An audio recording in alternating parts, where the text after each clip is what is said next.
time once again to slip into your camo, grab your bow, and join us out in the field for another episode of the Up North Journal, presented by PSE Archery. The Up North Journal crew is knocked and ready to rock for another exciting adventure. So let's step outside and hit the trail.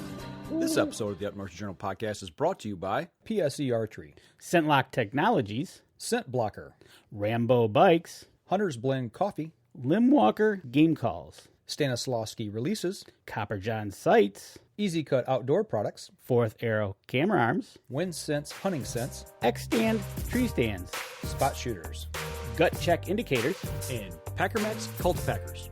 And don't forget, you can catch us in syndication at 2 p.m. Eastern Time on goodtalkradio.com. Welcome back to another episode of the Up North Journal podcast. Everybody, host Mike Adams sitting in the cabin tonight with Dan on Father's Day. On Father's Day, this is the 16th of June, 2019. That's right, but we're not the only ones here. No, we're not. First, quick shout out to Courtney and Justin wishing us a happy Father's Day. Thank you. So let's go ahead and let's bring Ken right in. Ken Cicluna, what's going on, my friend? Not much, guys. Happy Father's Day, and just got back from up north doing some fishing, just hanging out. Very nice, very nice. You were with your dad fishing, right? Yep. Me and my dad have gone fishing on Father's Day probably every year for the past 8 or 9 years. Very nice. Well, so did you when you got him out there, you said, "Oh, Dad, I don't know how to fish. I'm in a slump. Show me, Dad." Because after the live stream on Thursday night, I'm convinced you are now sandbagging what you tell us, and I do not believe you at all. Oh, I'm going to the hardest lake that I've ever fished. I don't do any good here, so guys don't expect much. And you did pretty doggone good. Yeah, we took third place, and it's sometimes I feel silly with that. Oh, I'm in a slump stuff, but because I go through it every year, and I just need to remind myself, like everyone goes through it. And boy, fishing with Dom and winning that tournament really turned things around for me. Yeah, we took third place and made some key adjustments, and that was a fun tournament. It was interesting. There was a lot of things working against us there, and it worked out pretty good. I tell you what, it was actually fun coming out there, and it was kind of when we got there about about a half hour before the weigh-in time, and it was kind of like, okay, and I saw boats out there, so I figured you guys were out there, and I'm like, and it was raining once again. It was raining, and so it was like cold. We could see a couple boats out on the lake that looked like fishermen boats. I'm like, okay, so they're probably out there. And nobody else in the right mind to be on a lake when it's 54 degrees and raining out on a Thursday evening. Yep, we were the only ones. It was pretty good, but but at 5 to 9, 3 to 9, it was like a mad-on rush to that. Well, wait, before you guys came in, Danny was there. I pulled up, and I look over, and I see a county sheriff parked over in the. I seen you guys talking to him, and I'm like, Dan, what's he here for? And he was there when we got there. Yeah, and I said, you think he's here for crowd control? I said, yes, absolutely. So we went over and we busted his chops, and then he left. Yeah. So it was kind of funny because he didn't get it either. He was like, I was wondering what was going on here because there's never anybody this many. Look at the weather, he said, and he goes, "Oh, I better get out of here." Right. So he left. So it gets crowded. So Thursday night with the weather the way it was, kind of explain how you ended up in the spot where you caught the fish. Okay. So me and Alec have history there. We fished on my boat before he had that boat. So we've done Fenton Lake several times over the past few years, and we have one spot. Because in my boat, and Fenton Lake's a pretty big lake, and in my boat, you're kind of committed to one area of the lake once you go there. And I always like the south end, because I've caught big fish on the south end of the lake. So that's where Alec likes to go, because that's what he knows.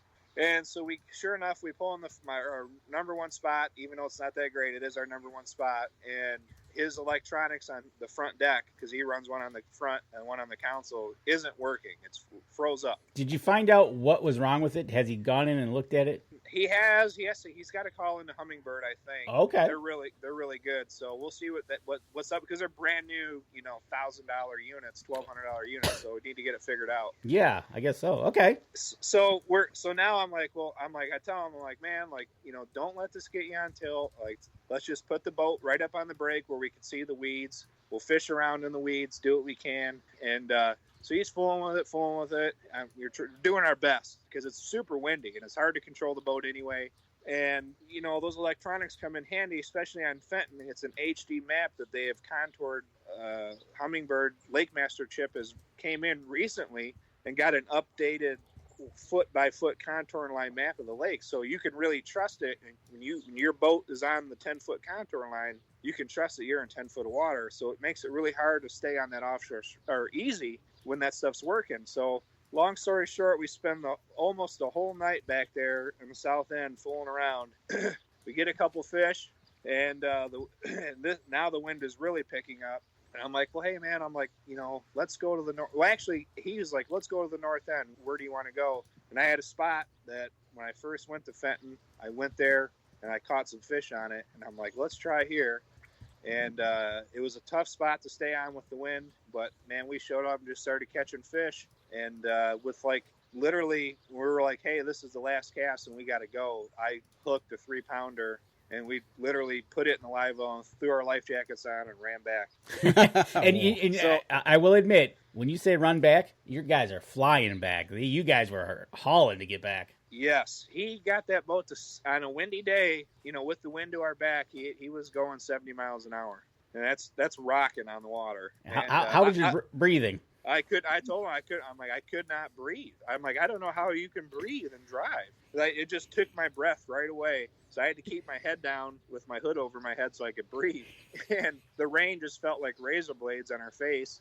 And, but yeah, it was basically those electronics going out turned out to be a blessing in disguise, because it kind of just led us to do stuff we wouldn't normally do. And who knows, if those electronics didn't go out, I don't know if we would have even ended up on that spot that we caught all those fish at. So, that's a good point. That's good. So are you kind of, you're kind of tipping it off that pre-fishing lakes is kind of important? It is, and it isn't. Sometimes going in with no preconceived notions is the best way, where you just go fishing. But it is helpful to know where the lake is at, what the fish are doing, to know where the good spots are that everybody else knows. So yeah, if you can pre-fish, if I have a chance to pre-fish a lake, I will always do that. But again, if I'm in a situation where I go to a lake like the Tuesday night tournament, we were supposed to be at Woodland. Well, there was another tournament going on that didn't register, so we didn't know. They switched it to Chemung last minute. So me and Eric showed up at Chemung. Neither of us have ever been on the lake. Uh-oh. We had no preconceived notions. We were like, immediately the pressure's off, right? Right. We're like, well, because we were going to pre-fish that lake. So we were like, hey, no pressure. Let's just go fishing and have fun tonight. And, we didn't place or anything, but we caught a bunch of fish and we figured something out. So, when you don't pre-fish, sometimes it just takes the pressure off and you can just go fishing. No, you get into a situation where you have no clue what to do, no preconceived notions of where to be. Yep. And whether that's hunting, fishing, or anything else, and all of a sudden things just happen to turn out. Right, exactly. That's cool. And like Thursday night for you, you caught that last minute fish. It catapulted you into third place, and you guys walked away with a little bit of a prize. And then he won a gift certificate, I think. Yep, to a local bait shop. Yep. So it worked out pretty good for a rainy night. Not bad. Yeah, it did. And it was fun. It was the first time I got to fish with Alec in a while, and it's just fun when the plan comes together, because I was struggling.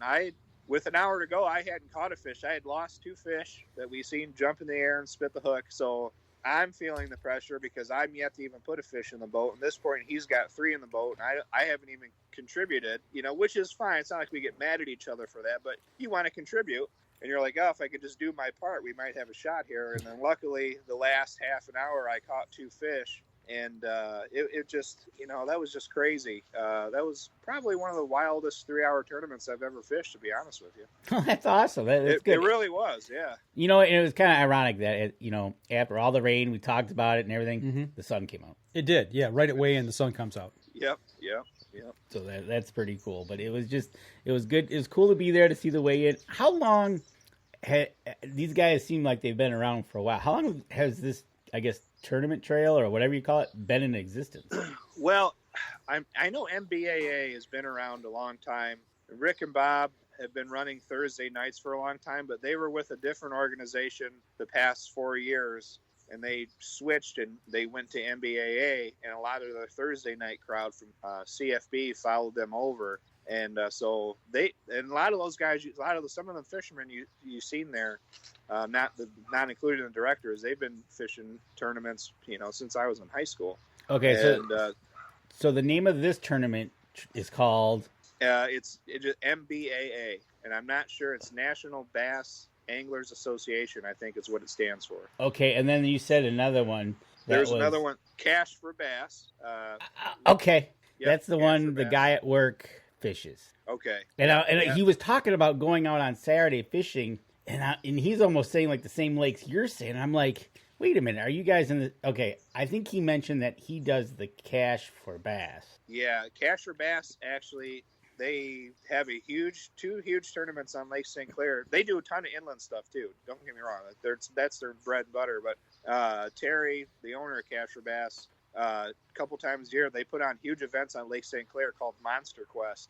And the first Monster Quest was actually scheduled for yesterday, but they had gale force winds on St. Clair, so they just canceled it till today. So today was Monster Quest on St. Clair, and that's a huge tournament.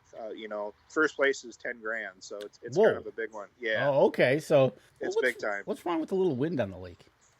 Gale force? Yeah. Come on, I've been out hunting in gale force winds. It's a little different when you got your feet on terra firma. No, I was up in a tree. Still, you're anchored to the ground. I got out of there real quick.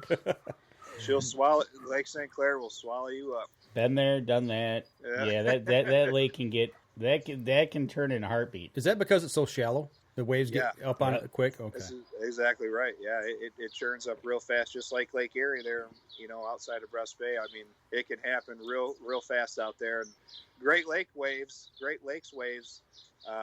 they come in wolf packs. It's not just one big wave, a few seconds later. I mean, it's boom, boom, boom. Yeah, it ends up being boom, boom, boom. And speaking of boom, boom, boom, he just got hit by a Great Lakes wave. We couldn't have planned that any better. Yeah, that was pretty good. That was pretty good. But yeah, okay. One of those Wolfpack waves got him. It is too. Yep. You know what? I'll have to talk to him tomorrow morning when I see him and see how he did or if he went or whatever, and kind of. I bet you that's what he was fishing. So I heard he threw out some of the lakes I think that you mentioned that they fish on. Oh yeah. Yeah, like Pontiac, I think, and stuff. And yeah, that's the one me and Dom went on last week. Yep. So I mentioned to him, well, I'll give you some pointers and tips where to go. It was kind of funny. I said, if I get what I want out of you for this work thing, I'll give you some tips for your bass fishing tournament. You better watch what you're telling him, Ken. He's going to give you up, man. Yeah, you got a guy. I wouldn't. Well, it's two different leagues, so. Well, it's Ken might fish it. You never know. So it's pretty funny, actually. It was because this guy kept talking. I'm like, it sounds like it, but it's not. He does the other one. So yep. And Fenton Lake is a real popular one. Pontiac Lake's a real popular one. Not Cass. What's the other one up there? Orion. Lake Orion. Lake Oakland. Those are all heavily hit lakes that he probably knows all about. Those are all fished very heavily. Right? Ken, if Danny was a really good team member, he'd be getting the info from the other guy to give to you. That's what I'm saying. Come on, Danny. I'll hold on. It's not over yet. I got to do some wheeling and dealing at work, so I figured that sounds like it. Yeah. What my chips are worth here. Now I find out this guy's doing this bass thing. This might work out good. Yeah. Got the inside dope on it. Right, exactly. Jeez, Pete's. Well, I tell you what, let's go to a break real quick. We come back. Ken, we don't want to keep you too late tonight because I know it's Father's Day and you want to spend time with your family. But sure. We come back. Well, I want you to talk a little bit about what you experienced today with your pop out fishing. So we're going to step outside real quick and we'll be right back after this. PSE Archery has reinvented the way you buy bows. From now on, you can make the most educated decision possible by basing your bow choice specifically on your shooting needs and goals. All you need to do is ask yourself, what kind of shooter am I? What do I want to achieve? PSE will help find the right category for you. So, what kind of shooter are you? Find out at psearchery.com.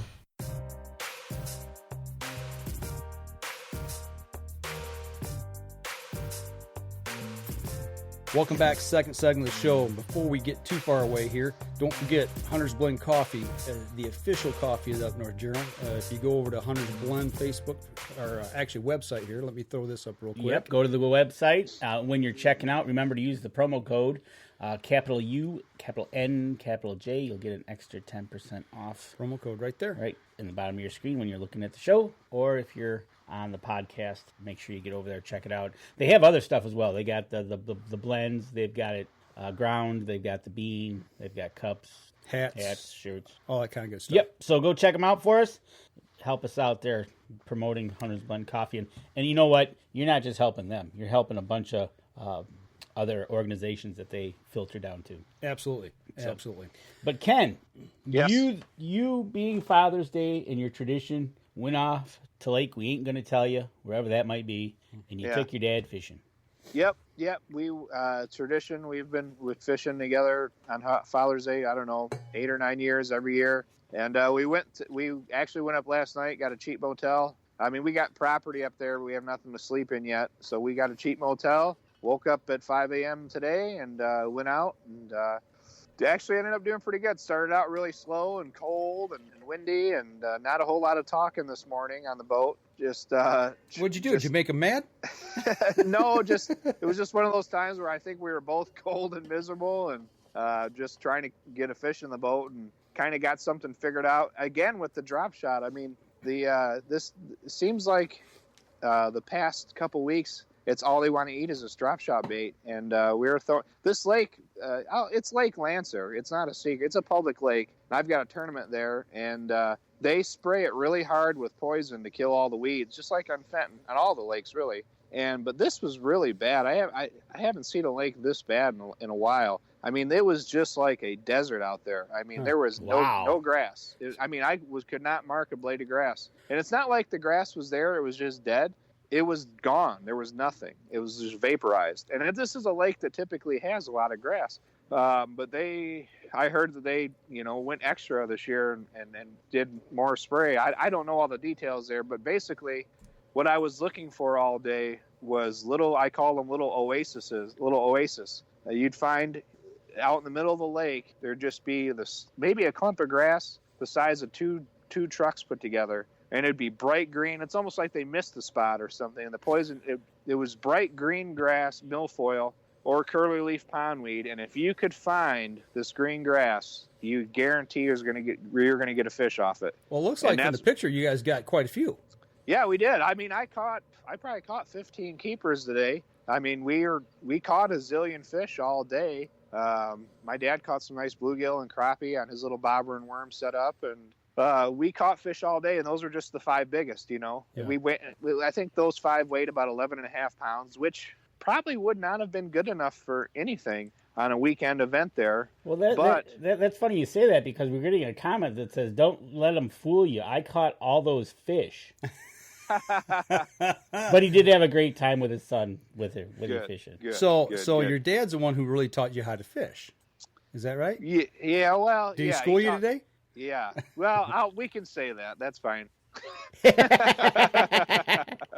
He's not here to argue with you, right? Is that the way it is? He's typing right now, I think, as we speak. No, my dad, he's the one that instilled the fishing in me. And I can still remember the first bass I caught with him. And, he's a bobber and worm guy, strictly. And I went nuts with it. But he still loves to go. He loves it. That's awesome. How old were you? How old were you about that you can remember, even with the bobber and worm idea? How old, going fishing? I don't know. My dad would probably know better than me, but I want to say since I could, probably 5 or 6, since I could sit still long enough and not be a problem for him. He was taking me fishing. I mean, I remember he would take me to the fishing show back when it was at Cobo. And back in those days, man, they would give you bags full of free sample lures, and we'd come back to his place and dump them all out. And I'd be going through it all and coming up with my own, putting all these crazy lure combinations together, and and it was just it's been an obsession since a very early age, even with artificial lures. So it's been my whole life. Isn't it? It's cool, man. Being a dad, number one, but as a young lad, having your dad, you look up to him. He's your superhero.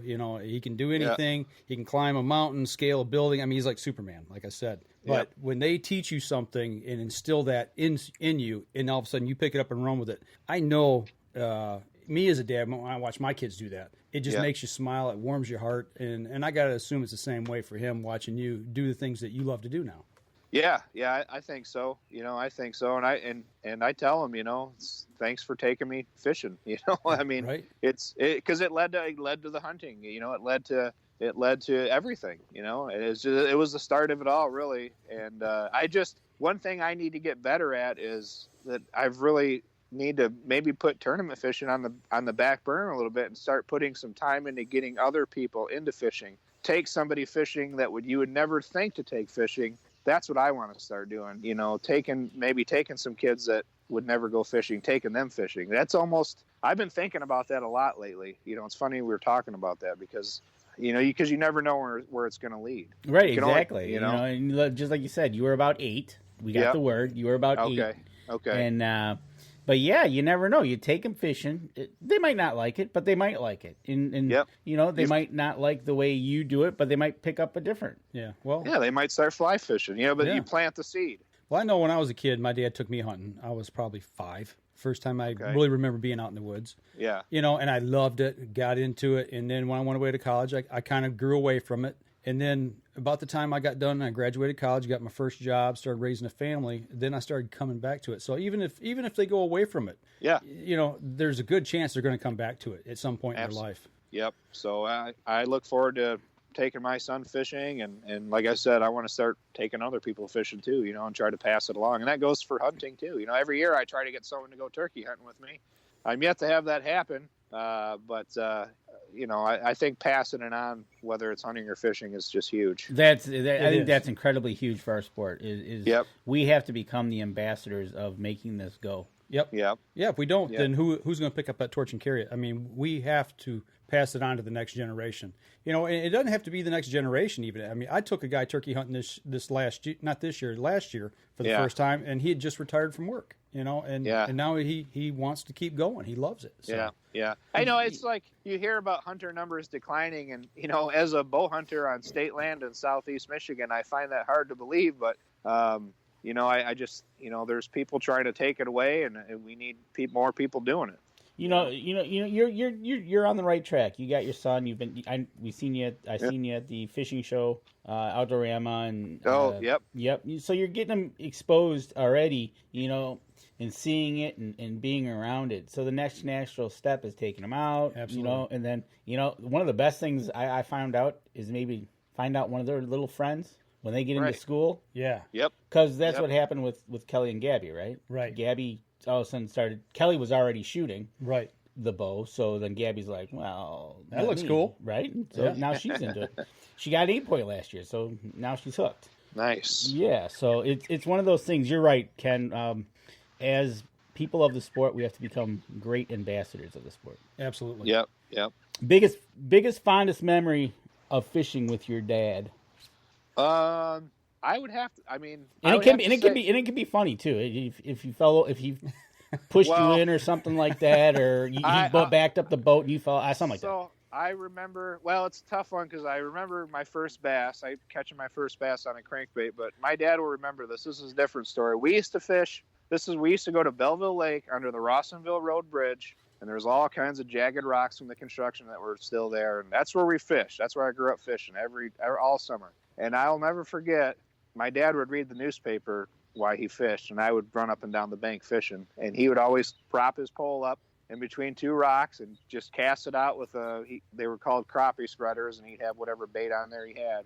And I'll never forget, he got a bite, and the rod was just bending, and it must have been a carp or something huge because that rod shot straight up in the air, went in the water, and I still remember to this day watching the rod just take off like a torpedo. into the water, and it was gone. I'll never forget that. So that's probably my funniest memory with him. I'll never forget that day. I remember it like it was yesterday. So what's the one thing he's going to bust your chops about now? Oh, probably me being a crybaby on the boat or something when I'm in a slump or something, you know. I remember one time when we first got the boat, and I was really trying to get in the bass fishing, you know, and it would have been like 2 weeks since I even caught a fish, you know, because I would go with him every time on the boat, and it seriously had been 2 weeks before I caught a legal bass. And I was so steaming mad on the chain of lakes, and I see this 10-year-old girl with a hot pink Cinco catch like a 4-pounder right in front of me, and I just was like, what's going on? You know, and I think we just went back. You know, I took my ball and went home. I remember that. So you needed probably something like that. You needed one of those Barbie rod and reels. That's what it was, the rod and reel combo. Yeah. That was probably something like that, because I used to get really upset, but I've calmed down a whole bunch. Like we talked about that.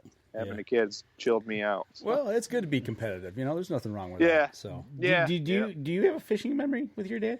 Oh, with my dad, the first time I really remember doing anything out in the out as far as fishing is going smelt dipping with him. Okay. I was young. I want to say maybe 8, 9 years old.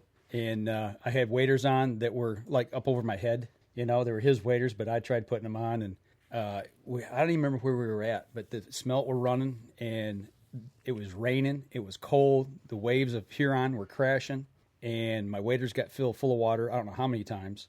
We caught smelt, but I caught pneumonia.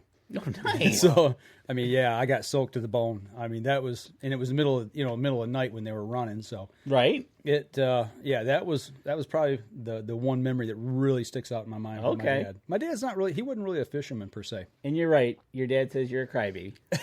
Yeah. I knew that was coming. So, my fishing memory, we used to go to our relatives up in Canada, way up in Quebec. And what I know now about fishing, OMG, I got to get back up there. Right. But anyways, my dad every morning gets up, goes down on the dock, casts, blah, blah, blah. All of a sudden, he's casting, he thinks he's got it stuck in the weeds. He ends up catching about I think it was close to a 40-inch pike. Wow. Off the dock.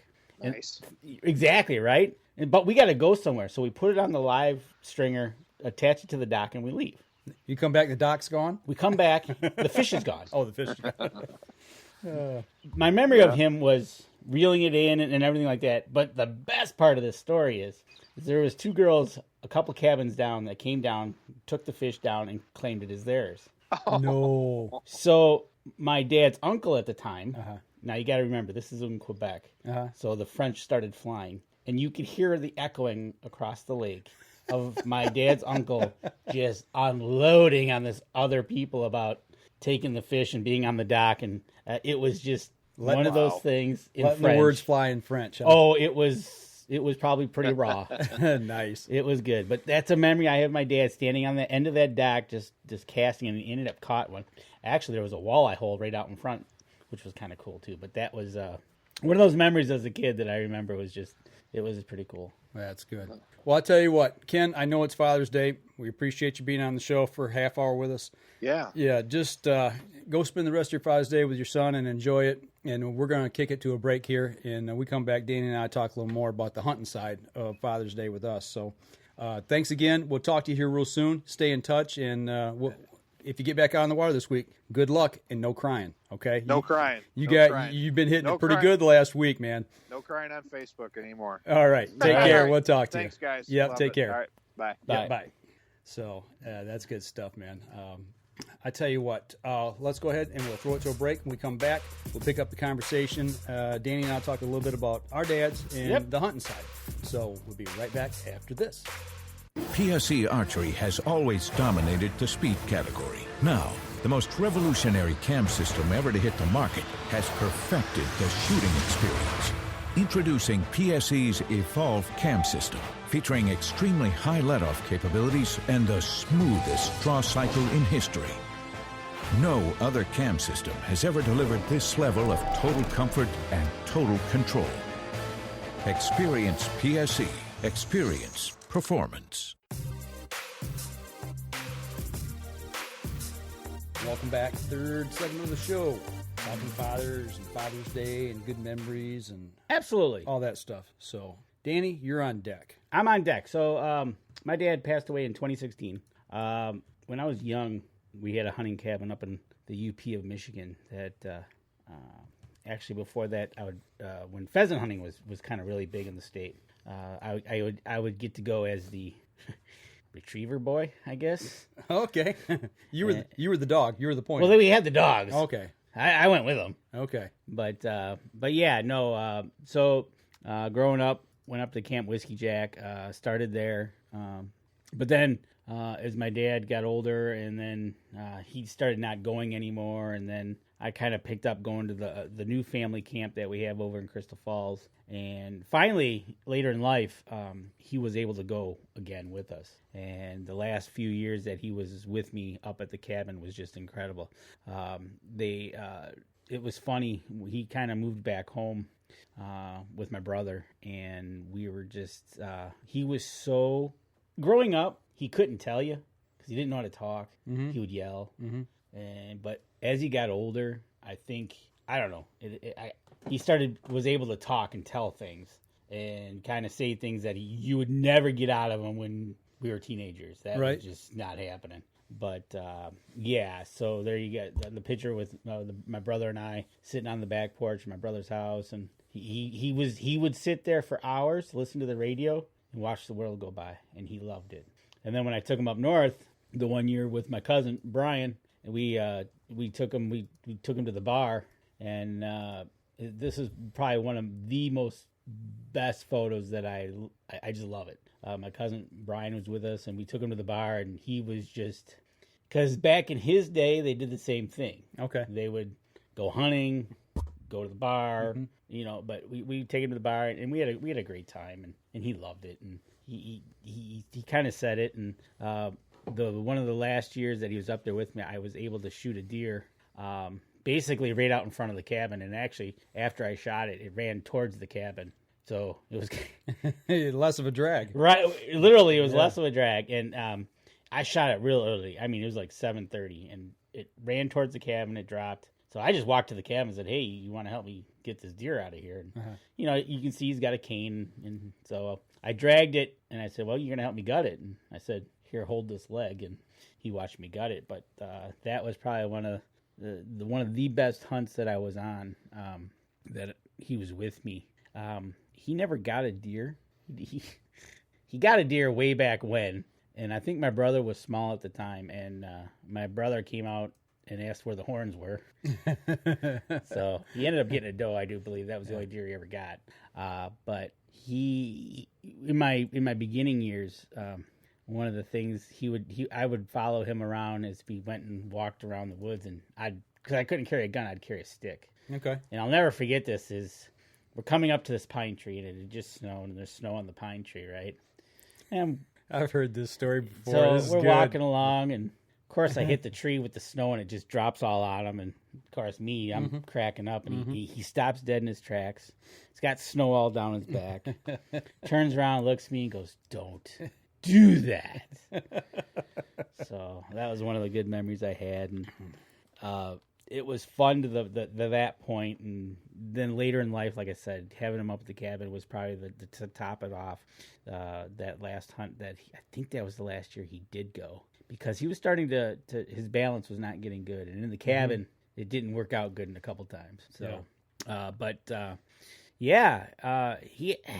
they treated October, the opening of pheasant, like it was another opening day. Right. And my Back brother, in the day, they did. My brother actually went more than I did. I never went to a true pheasant opener with a gun. Right. I went as the gun boy. And so he did. They actually, to tell you the truth, the picture with the house, the red house in the background where we grew up, back when my dad was younger, across the street was the cornfield, and my dad actually lived one street behind that. Okay. From where we were, and if it was dinner and they needed something, they'd go walk into the cornfield and go shoot a pheasant or two, and then that was dinner. That was dinner. Yeah, so it's amazing. It's just what you hear from what they had to do to what, right, what we do today, They had to do back then to put food on the table, where we do it today is a passion to get out and have enjoyment. Right, exactly. And actually, there's a video that I posted.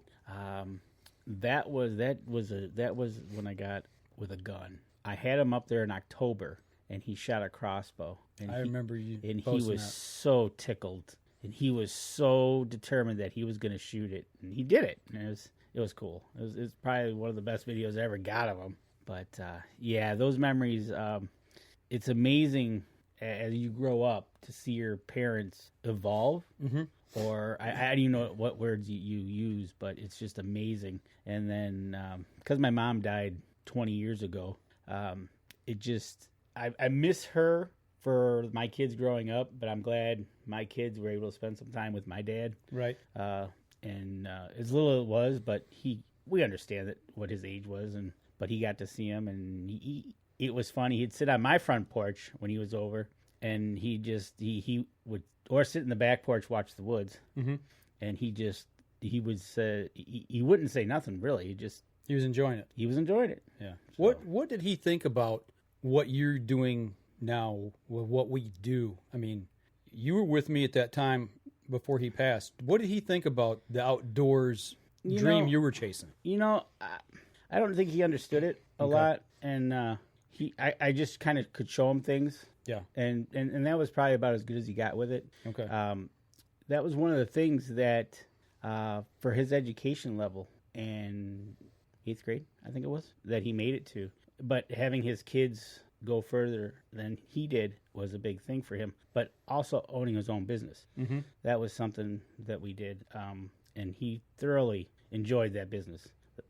He'd go down there on Sundays and talk to the plants. It was just one of those things.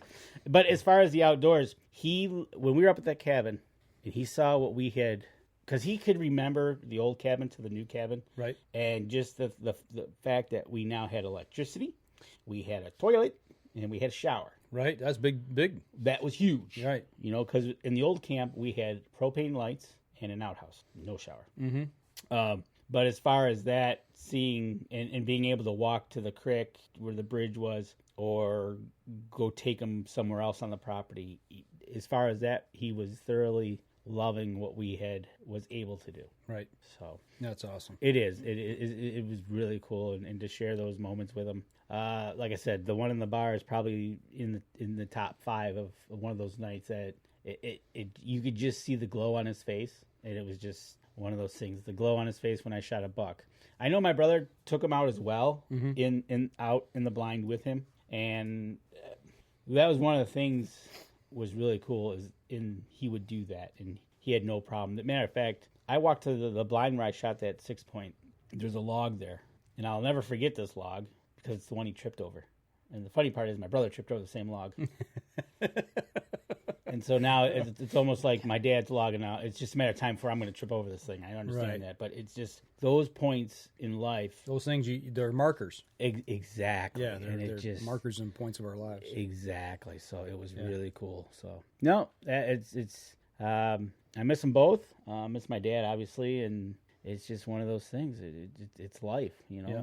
It doesn't stop for anybody, unfortunately. It does not stop for anybody. And I'm thoroughly thankful I was able to take him up to the new camp and kind of say, hey, mm-hmm. Dad, we took what you guys started and moved it forward. We moved it forward, and here we are today. Yeah, that's cool. Yeah, exactly. So it was just one of those things, man. It was just the electricity, the shower thing. I remember a few comments about the shower. He thought that it was just a square where I think it's 36 by 36, right? Something like that. A little stall to stand in. Oh my gosh, he loves that thing. So made a difference. Yeah, and other things. He always wanted to do the dishes. Mm-hmm. Okay, do the dishes. One time, Bill and Andy were up in October, and they brought down some fresh fish, and they let him cook it, which was just. And I think I got a video of that too, and I got to find that. But Andy watched him, of course, and just let him cook it, and he was just glowing. He was in his element. He was loving life. So that's the way. Cool. That's the way it was. So I'm happy for him, and that he got to experience that with both of us, and in kind of a different sense, because my brother hunts in the southern, and I was able to take him back to the UP. Because they always used to go to the UP, and they always used to say, meet you in Mayo. Yep. They'd meet him in Mayo, and then they would go get in line at the bridge. Right, to cross on the ferry before the bridge was built. Yep. Yep. So that was cool. Cool. But fond memories for Father's Day. That's good, man. Absolutely. I'll tell you what, we'll step outside, we'll take a break, we'll come back, I'll give you a little bit of mine, and then we'll wrap up the show. We'll be right back after this.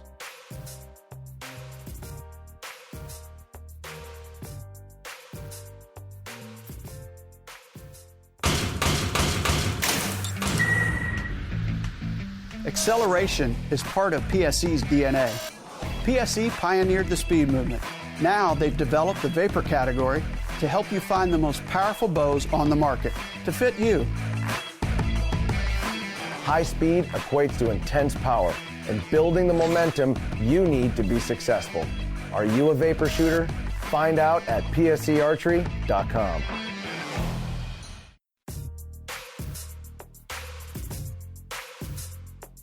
Welcome back for a segment of the show. If you're listening to the podcast, you got to go back and listen to that last break. Good stuff. It is. Maybe we'll talk about it here if we got enough time at the end. But we're talking Father's Day, and we're talking about our dads. Earlier in the show, Ken Cicluna talked about his dad and how he taught him fishing.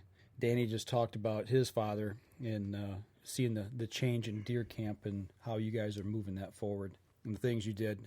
My dad, he's like a ghost. You're right. I tried to go back and find pictures. Try. My dad retired in 2010, moved south, and that's about the time we really ramped up North Journal. Yep. And the only time I'd really see him is when he'd come up, maybe in the springtime, or when I would go down there to see him, and then when he'd come back to camp to go deer hunting. And he was very elusive from a camera. He just does not want his picture taken. And honestly, through all the years, all the family photos have been lost along the way. We didn't lose him in the house fire. We don't know what happened to him. Somewhere during a move, him and my mom split up. We don't know what happened to the family photos. So we don't have a lot from back when I was little. And I did catch him one day here at the house. Were you watching a football game? Yes, we were. Yeah, I looked at that and went, wait a second. Yeah, we were watching a football game. We were watching Alabama. Yeah, boss, I figured that. What else would we watch? You know right, what I'm saying? Exactly. But yeah, that's my dad, and he pretty much taught me a lot about the outdoors. And that's where our strong bond is. I mean, we worked together a lot. We had a business together, much like you and your dad did. Yep. Your family. But my dad and I, we had a construction business on the side, and we worked together almost every day. So once he moved south, it was really tough on me to not have him around all the time. And when we'd spend time in the woods together, that was, really something special for me. And this was that one right there is 2 seasons ago, 3 maybe? 2 or 3, yeah. Yeah, that's probably the last photo him and I took together in the field. Because I can tell by the arrows you're using. Yep, exactly. And this photo I'm bringing up now, that's the only deer I ever took with him sitting beside me.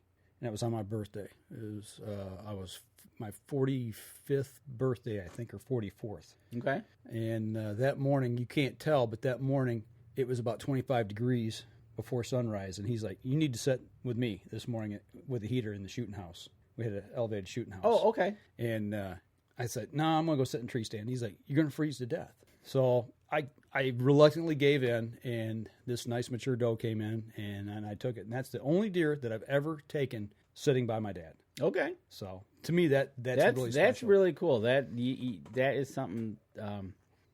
Now that means a lot. He was sitting with you. Was he hunting too? I think he's more just glad I was there. Okay. All right. Yep. Spend time. He had his bow. I had my bow. Okay. I didn't know if he had a fight in the shooting house. Who was going to shoot? No, because he won't shoot does. He doesn't like shooting does. Okay. He will if he has to. He understands the management of it, but he really doesn't want to. And actually, he's the one that took this photo. That's the reason he's not in it. But I really wonder what would have happened had a mature buck come through. Well, you would have said, sit back, son. Let me show you how it's done. Right, yeah. I already know how that story would have ended. Yeah. So, but he's taught me a lot about the outdoors. He gave me the passion and the drive to get into the outdoors. He understands what I do now. He really does. But he's not a person that would come on the show and sit and talk about it. I've tried to get him to before. Maybe one day. He's elusive with the camera and the mic. Yes. Yes. Yeah, he doesn't, like I said, it's hard to get a good photo of him and me in the woods together. Right. And, but he understands what we're trying to do. He really understands. I mean, even much like your dad, with deer camp, and then you've taken it to that next step. Once he passed the membership of our camp on to me, and he says, okay, my time here's done. It's yours now. He's seen me take off with it and try to start pushing forward with deer management, habitat management, and he says, I really like what you're doing, taking it to that next step. Yeah, that's good. Okay, so there you go. That's okay. As a child, it's one of the things you always strive for from your parents is to hear that acknowledgement, the acceptance and acknowledgement, and the attaboy. Right. Yep. That I can remember. God, for so many years, my dad would look at me and go, "You're gaining weight." Like, what? Yeah. Well, thanks, Dad. Hey, Right. words, but later, same thing, just like that, Yep. So that's really cool, and it was really cool that you were able. How far did the deer go? That one, probably less than 30 yards. Was he excited? Oh yeah, he was. He's like, man, you smoked that thing. Good. Yeah. That's Yeah. awesome. Yeah. That's a good acknowledgement to come from him, and that's awesome. I know that time with him in the woods was priceless. It is, and I've not killed a lot of deer with a bow. So I mean that doe right there. I'm trying to think if that was. I don't think that was my first one. That might have been my second or third one. But yeah, it's really special because of the fact that he was sitting with me. We were in the blind together, and it all went down him right by me. Sharing Dr. Pepper and peanuts or something, and waiting for the Alabama game to come on. No, not that time. No. Oh, okay. There would have been a game that weekend because it was on. It would have been probably a Saturday that we were out. Right, and you're probably looking at the times, and we got to get back by. Got to get and back. such. Yep. Yeah. Got to make bologna sandwiches and get the Dr. Pepper out and watch a football game. So, but no, man, my pops, he means a lot to me. Last year was tough because last year was the very first year that him and I never hunted together for the year. Oh, okay. I mean, once. Let me take that back. When I was away at college, we didn't hunt together for obvious reasons. Oh, yeah, I was away yeah, at school. yeah. But once I come back home, got back into hunting, and got into it heavily, that was the first season that him and I did not spend any time together in the field, and it was hard. Right. It was real hard. I was lonely at camp because me, I'll take a week off and go, much like what you do, and it's a lot more fun when you got people around. Absolutely, and that was like with Kelly and I. Kelly had to go away to college and waited for her to come back, and 2 years ago she was able to go up, and she got a 6 point last year, and then last year she wasn't able to go, but Gabby had the time off, so taking somebody new out in the woods, Gabby went, and she got one. So, but with your dad, did he ever? He wasn't the fisherman, but the hunting side of him, was he the one that taught you how to shoot? He taught me how to shoot a gun, yes, and how to shoot a bow. But then I took to the next level when I was going to school at Eastern Michigan University. Back then, you could have rifles on campus. Go figure, at the ROTC building. And actually, I shot on the rifle team for 1 year. Okay. And Sergeant Major Wetzel, who's probably now passed on because he was old at that time, really taught me the finer points of marksmanship. Right. But no, my dad, he had me shooting rifles, 22 rifle, I think, when I was probably 4. Much like my kids. Yep. Same thing. Started out with the BB gun. Started them young. Yep. And then the archery bug that caught, and he wasn't into trapping. He did some fishing, but not a lot. And I got him to thank for my love and passion of the outdoors. Well, he does some hunting down south now. Yes, he does. Yes. Does he? He's got a coyote issue down there too, right? Yes, he does. So he deals with. I wonder if he deals with groundhogs like you deal with them. You want to go there? We got some time. I don't know. Well, let's go ahead. Let's go there. Well, yeah, I don't think these groundhogs are quite as much of a problem down there as they are here with me right now. But this was earlier today. That's one. And now you got to remember, folks, this is in 1 day. Yeah. And at the same time, I shot that one. Now was he burrowing? No, he's just in a little wood chip pile. Okay, he's in the wood chip pile. Okay. Yeah, that's number 2, and that's number 3. 3 was getting the shovel ride. Actually, that's number 4. Number 3, I didn't take a photo because it was just too gruesome. Oh, okay. Yeah, they split them open. So, and I missed another one. So I took 4 today and 1 earlier in the week. So right now it's Mike 5, Groundhog 1. At least these didn't stand up on your back deck looking at you going, shoot me, shoot me, shoot me. That was 1 earlier this week. Right, exactly. That's what I was referring to because you took a picture of. Yeah, my wife's got a picture. Well, I think, he's laying on the deck. Yeah. It's like, ooh, this is nice. Yeah. So you've got an invasion of groundhogs. Now, I noticed a comment by Tim Cius, and he says his grandpa would take every one of them, and he says those are some good eating. Well, they're omnivores. They're not a garbage eater. It's red meat, but they're omnivores. So I got to imagine, I've heard people say that they take and eat them. How'd you cook them? I think like any other red meat, probably. Really? You know, you put enough barbecue sauce on it, it'll taste good. You know, or what rub of your choice. That's right. You know, we got plenty of different rubs that we can use here. I don't know. It's okay. I could go with that, and gut one out. And put in a crock pot. I got some Buckhead's seasoning that I put on the chicken today on the grill. And I think we use that. That make anything good. A little groundhog and Buckhead, and there you go. You know what? Maybe, just maybe, I'll skin one out and we'll cook it up one day. Are the pelts worth anything? No. Okay. No. The only thing that they're worth is coyote bait in the back field right now. So coyote bait and ruining your lawn and neighbor's lawn because they've moved in. Right. But you know what? In honor of Tim Cius being on and mentioning that, I had my trail cams that I pulled back the first week of May. I brought them back home. I've got them laying on the floor. I've had them out running all winter.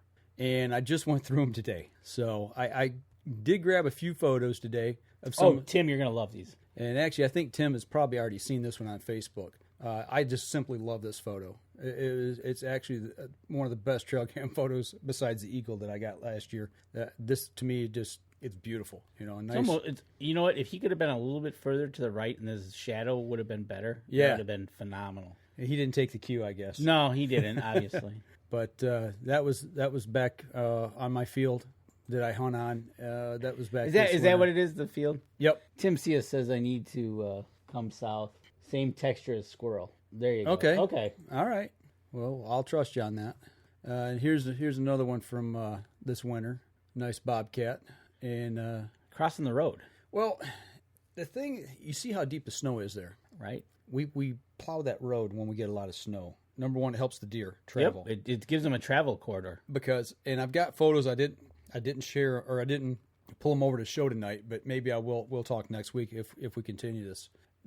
The coyotes and the deer both run this road, a lot. And the deer, I've got photos of deer actually coming off that mound of snow down onto the road, and actually before it's even plowed up, it's like back in the wood line there. And it's up, it's up past their elbow joint. And it's just a great photo showing the fact of how coyotes can chase them down. And this bobcat here I'm pretty sure could walk on top of the snow. Yep. Okay. Yep. And a lot of depending on how hard the top crust is. I wonder if that's a big bobcat. That's a good sized cat. Is it? Yeah. And then speaking of cats, well, we got dogs as well. And this one, it's a nighttime photo, and you can see the coyote just on the left edge of the screen. This is a cool photo. And he's got his head straight in the air. So he's got to be howling. That's the only thing I can attribute that to. Because he's looking straight up, and it looks like his mouth's open, but I got to assume that he's letting out a howl. He's probably letting out a howl, letting everybody else know where the dinner menu is. And actually, this is pretty close to camp here. Was this camera close to camp? Yeah, actually, the dark black section you see between the trees is the lake. So that gives you an idea of where it's at. Okay, yeah, I know where it's at. Yeah, but I thought that was pretty cool. And I got a couple other with yotes running. There's that road again. Yotes running in the snow. And like you said, once you plow that, it gives them a corridor to run down. Absolutely. Literally run down it. Yep. And it's just another coyote doing his thing. Now, that little critter there looks like he's got a full belly. That one kind of stuck out to me that he's pretty good size. He's got a pretty good sized belly there. And, I would think he needs to go. I think they all need to go. Well, there's a few that got to go. Yeah, and that's the problem. I got a lot of coyote pics, but these just kind of stuck in my my mind. And that's the thing. You're gonna need some good coyote bait, and I'm sure they're due for another babies. They've already had them. Thank you. That's what I was looking for. Yep, they've already had them. So they've already had their pups, and we need to get on them and start putting the smack down on them.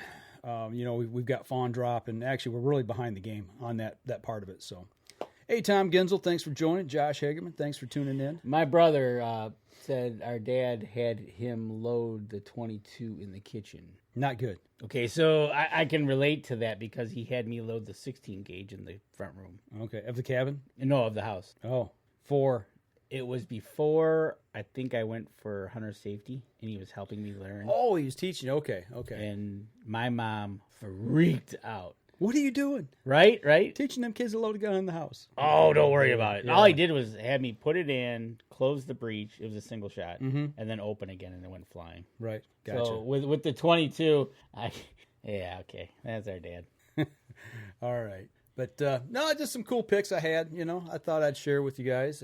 They just kind of stuck in my mind. There was one buck that I saw last year that is 2.5-year-old buck. Had nice, high rack on it. Just really wasn't wide. Wasn't real thick. But he made it. He made it through. I did see photos later in the season where he made it through, which I'm thankful for. Absolutely. That's one of the things I won't know. Well, actually, I got the cameras up there now, so I won't be able to see any antlers because they'll already be gone. But Gotcha. But that's one of the things I'll be looking for when I go back up. But in your situation with all those coyotes, man, it's and I know they get breeding pretty well.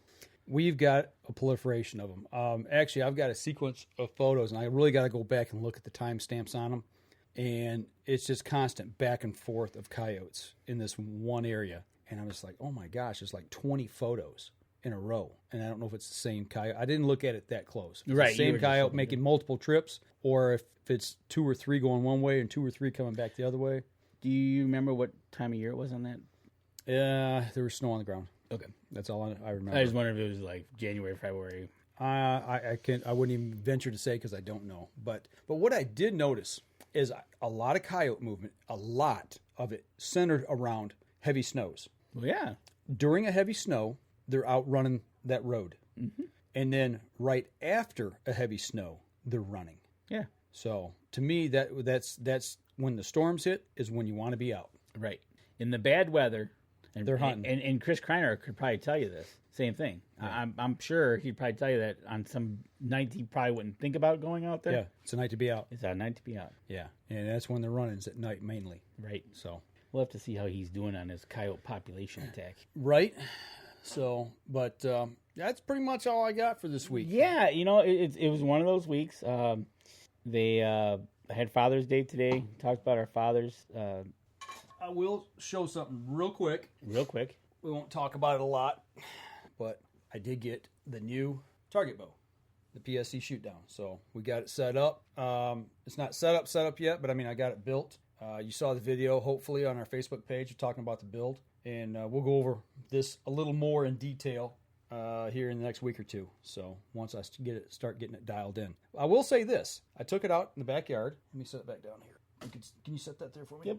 And I got home, and after I got the sight set where I was hitting the bull, my eighth shot was Robin Hood. Yeah, you tubed an arrow. And I was like, no, please no, not another one. So now you did. I'm down to 4 of those arrows, and I've got to go buy another dozen. Right? Way to go. Way to ruin your arrows. Yep. So, but it just comes with practice, right? I guess. That's the 4th time this year. And don't shoot it the same. I was just setting it up. I know you were just setting it up. Obviously, I didn't have a lot to do to it. Just set it up. But right, exactly. So we'll talk about that more. And you're working on one as well. I'm working on one, and I should have mine back probably this week. Okay. And we'll go from there.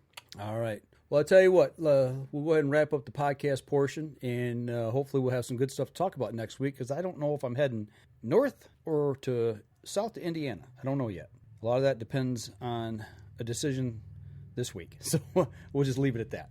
But that'll do it for the podcast portion this week, folks. We'll be back again next week, same time, same channel. Y'all take care. And don't forget, you can catch us in syndication at 2 p.m. Eastern Time on goodtalkradio.com. This episode was brought to you by PSE Archery, ScentLock Technologies, Scent Blocker, Rambo Bikes, Hunter's Blend Coffee, Limwalker Game Calls, Stanislawski Releases, Copper John Sights, Easy Cut Outdoor Products, Fourth Arrow Camera Arms, Wind Sense Hunting Sense, X-Stand Tree Stands, Spot Shooters, Gut Check Indicators, and Packermax Cultipackers. Thanks for listening, and join us again here next week. Until then, remember, as we always like to say, if you're out on the water or in the woods, shoot straight and be safe until next week on the Up North Journal.